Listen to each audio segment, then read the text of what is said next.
E aí rapaziada, tudo beleza? Seguinte, essa daqui é a parte 2. A parte 1 vai estar na descrição caso você ainda não tenha visto. Dito isso, vambora. Esse capítulo começa no templo Longshan, que é dito como o templo mais popular do Grande Qian. Nele tá o velho monge, o mestre Conwen, que carinhosamente eu vou chamar de Zeus, porque ele parece o Zeus de Sumatsu Valkyrie. E também é mais fácil do que dizer Kongwen, Kongwen, Kongwai, sei lá, esse nome aí. Ele é o monge mais respeitado da região, já que o papai Zeus ajuda os mendigos todos os anos. Olha só que bom coração esse monge tem, vocês precisam aprender com ele. Ele ajuda os moradores de rua todos os anos, e eu quero que vocês me ajudem se inscrevendo e deixando o like. É isso, agora vamos voltar pro recap. E por conta dessas ajudas, ele formou uma poderosa rede de inteligência e informações, a Gangue Paparazzi. Parece aquele nome de grupos do WhatsApp onde tá a sua vizinha, suas 3 tias e sua mãe falando mal da vida dos outros. E dessa forma ele se tornou a pessoa mais bem informada da cidade. Aí, vovô Zeus, sabia que ontem a prisão celestial foi invadida? Parece que foi o líder dos rebeldes. Não me diga!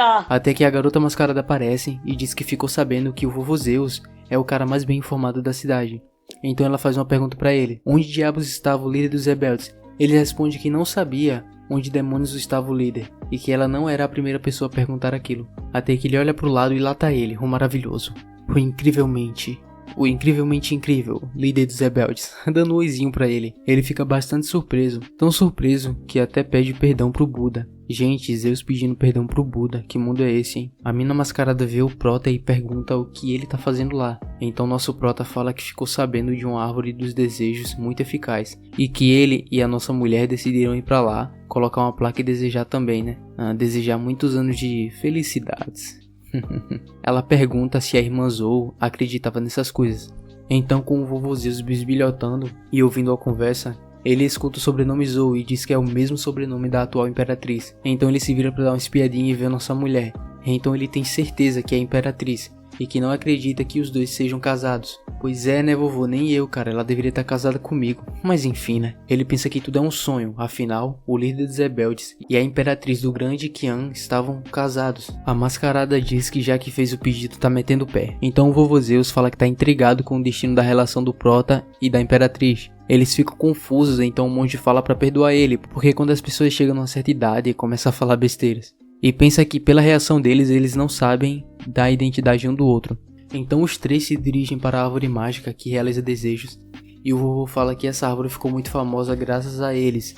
A cena muda para 3 monges bombados que parecem o Giga, falando para uma moça que o destino dela é sombrio e cheio de desastres, e que para ela se livrar de todo esse mal bastava fazer um desejo.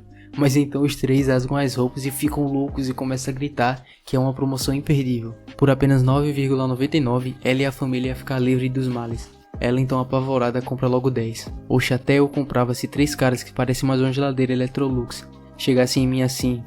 O Prota e a nossa mulher então fazem os seus desejos e penduram na árvore. Mas o Prota pergunta pro velho o que a família Huang estava fazendo ultimamente. O vovô fala que não sabia, mas que o mercado Tengen, se ele quiser saber de mais coisas é só ir lá. O Prota agradece e fala que era só isso que queria.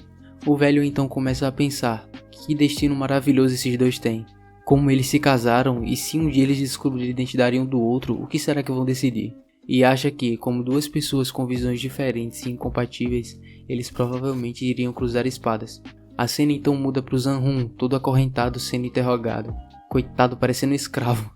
O Shen diz que vai perguntar de novo onde estava o líder dos rebeldes, mas Zanrun responde que não sabe, talvez estivesse a 20 mil milhas abaixo do mar, e que já contou todos os detalhes que sabia. E pergunta se ele vai começar de novo com aquelas besteiras. Zanrun continua dizendo que ele pode se transformar em um mecha de 300 metros de altura. É profissional em vários ninjutsus, que possui vários haréns ao mesmo tempo, que quer se tornar o rei dos Shanzais. Altas referências, hein? Só que eu acho que eles erraram ali, deveria estar escrito se tornar rei dos piratas, mas né. Yun fica muito irritado e pergunta que merda ele estava falando. Zanrun responde que por conta do seu QI baixo ele não entenderia. Mas na verdade, pessoal, nem ele mesmo sabia o que ele estava falando, já que isso era uma coisa que o Lee ficava falando o tempo todo pra eles, só pra tomar tempo. Yun então diz que não tem jeito e fala pro Shen que vai ter que usar a tortura. Ele fala que tá tudo bem e que não tinha medo de tortura nenhuma. Shen responde que já que ele não tem medo, vai trazer um grande cão-lobo e uma poção afrodisíaca pra ele. Poção afrodisíaca é uma poção pra estimular o prazer. Enfim, né, vocês entenderam. Zanrun fica em silêncio por um momento e diz que tudo bem, iria confessar tudo. Ô, X9 do cacete, viu, cagueta miserável. Shen faz a primeira pergunta que é quem trouxe os pãezinhos cozidos para ele comer. Ru pergunta como é que ele sabe dos pães, já que ele não deixou nem migalhas no chão. Shen responde que olhou cuidadosamente as fezes dele e tinha cheiro de pãozinho. PQP, mano, que cara ceboso, viu? Misericórdia, bicho.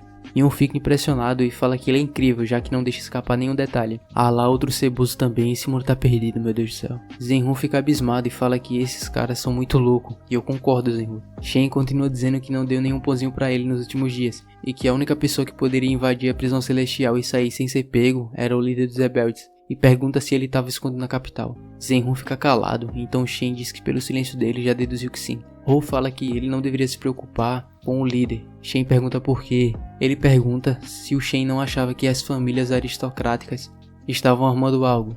Eles devem estar juntando tropas o suficiente para um ataque. E que sim, os rebeldes fazem parte dessas tropas, mas que existem certos rebeldes loucos que sem o controle do Lorde Imortal, ele não conseguiria imaginar o que vai acontecer. Shen, agora você fica pianinho, né, com medo dos rebeldes loucos. A cena muda para o Palácio Imperial, Shen falando que pelo fato do prisioneiro ter recebido apenas alguns pãezinhos, ele não tinha muito dinheiro. E já que ele não atacou a prisão, ele provavelmente não iria se rebelar de novo por enquanto. E concluiu dizendo que talvez ele tenha desejado parar de ser um rebelde, que talvez tenha filhos e esposas e que não queria deixar eles para voltar para a vida de rebelde. E completa dizendo que, de acordo com as informações reveladas, as famílias aristocráticas junto com os rebeldes estão armando algo, mas que o líder não deveria estar junto. A Imperatriz fala que o Shen tá de parabéns e que ele parece o Conan, mas ele fica confuso e pergunta quem era Conan. Ela fala que não é nada demais, é só uma história de um super gênio detetive que o Lee fica contando pra ela o tempo todo. Então ela pede pra que o Shen vá embora e fica pensando que deixar de ser um rebelde, casar, ter filhos, são coisas comuns. E que dando um exemplo, o bebezinho dela era assim, mas que ele não era um mortal renegado. Ai ai, ela sabe de nada, inocente. A cena corta pro Prota, que tá lá no mercado onde o vovô diz pra ele ir. Ele diz que não pode entrar com força bruta, tem que ser furtivamente. Ele não pode exagerar, porque senão a coelhinha dela vai ficar preocupada. Ai gente, coelhinha, meu Deus, quantos termos fofos. Então ele observa dois guardas do Império, que falam para um mercante, para ela sair de lá, para não obstruir a passagem. Ele diz que entende e que até em outros mundos os comerciantes têm medo da polícia. Dentro do mercado, o protagonista já deve estar vindo. De repente entra um cara dizendo ao chefe que os espiões falaram que a polícia estava chegando. O chefe então pede para ele sair e levar um livro com ele e garantir que chegue nas mãos do patriarca. Então o cara vai correndo entregar o livro para o patriarca e o nosso prota apenas observa. Instantes depois a polícia chega no local. Shen pede para que cerquem o lugar e não deixe ninguém sair e manda olhar em todos os lugares. Não pode esquecer nenhum. Então os policiais começam a olhar em cada canto do mercado, mas diz que nada suspeito foi encontrado. Shen pergunta quem foi que falou daquele lugar para eles. E o cara responde que foi um espião secreto da Majestade que se autodenomina Grande Agente Secreto Interno. A cena corta para o Prota que tá lendo uma mensagem no livro que diz: ele pode estar na capital, mas não tem problema. Isso não vai afetar os planos. Quando a Imperatriz sair de lá, vamos começar. O Prota diz que estavam falando dele e que eles pretendiam matar a Imperatriz quando ela saísse do palácio. O Prota fala que não tem nada a ver com ele, mas que se isso virar algo muito grande vai acabar afetando ele também. Diz que o desfile do Imperador é um evento tradicional, feito após o novo Imperador subir ao trono, e que estava curioso para saber quais métodos eles iriam usar para quando fosse a hora. Falando que a Imperatriz está na capital, isso iria afetar a Ruoli, que é a esposa dele, então ele tem uma brilhante ideia, não deixar a Ruoli participar do festival. Olha que ideia maravilhosa. A Imperatriz não vai participar de um desfile que é feito pra ela. Muito bom. Quero só ver no que vai dar isso aí. Saindo do beco com o cara que ia entregar o livro pro patriarca no chão, ele diz que enquanto estiver longe dessas coisas, essas coisas estarão longe dele. A cena muda para uma serva avisando a Imperatriz que o Shen deseja falar com ela. Ela responde que tudo bem. Shen agradece e saúda a Imperatriz e diz que ela realmente estava certa, que investigou segundo as instruções dela e a família Hong estava de fato tramando algo. Ela fala nos pensamentos que esse cara tá ficando cada vez mais tagarela. Mostrando um minério de Kei verdadeiro, a Imperatriz fala que esse minério, chamado de rocha explosiva, diz que foi encontrado no mercado da família Hong, mas ele fala que apenas um não causaria problema, já se juntasse muitos poderia causar no mínimo uma explosão. Então Shen sugere que o desfile seja cancelado. Mas ela fala que esse evento nunca foi cancelado em todas as ascensões ao trono dos antigos imperadores, e que se isso acontecer agora iria piorar a imagem deles diante as famílias aristocráticas, e exclama que é hora de mostrar para eles quem era o verdadeiro governante do Grande Qion.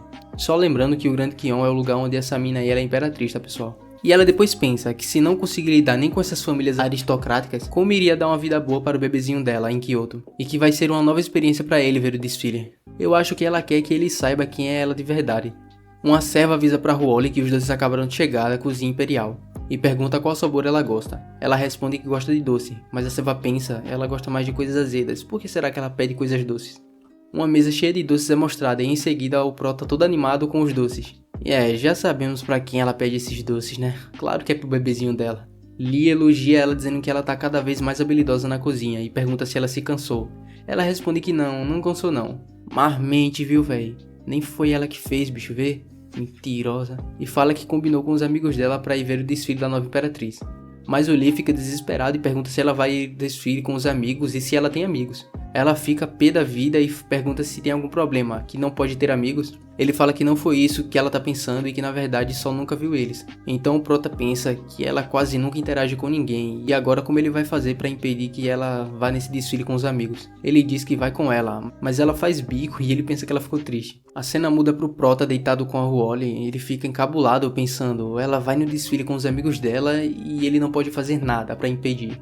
Então vai com ela pra proteger. E quem seria o tipo de pessoa que seria amigo da sua esposa? Mas era bom pra ela ter amigos, e que não iria deixar nada no mundo machucar ela. Ele acorda e pergunta se ela já tinha acordado, mas ele não encontra ela na cama e fica desesperado porque acabou dormindo demais. Indo procurar ela, ele diz que ela não acordou ele. Será que ela ficou muito irritada com ele? E tem que achar ela rápido, então ela deve estar na rua com os amigos. Mas ele chega bem a tempo do desfile e diz que agora que tá todo mundo atento no desfile, ele tem que garantir que a Ruoli fique bem. E escuta uns caras dizendo que a nova Imperatriz é a mulher mais linda do mundo. O outro responde que já era raro uma mulher ser Imperatriz do Grande Qian, e ainda mais ser bonita.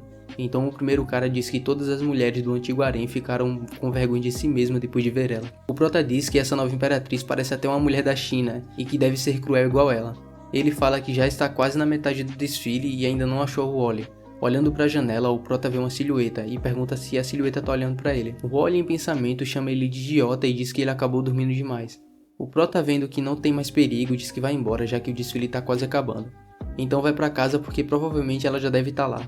Mas quando tá prestes a ir embora, um policial todo machucado aparece, dizendo que precisa reportar pro Lord Shen logo.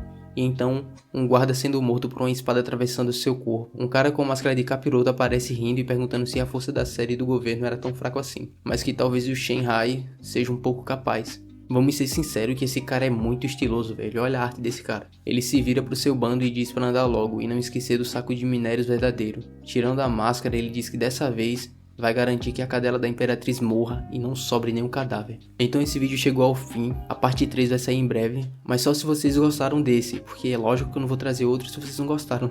Enfim, deixa o like, se inscreve e é isso, tamo junto.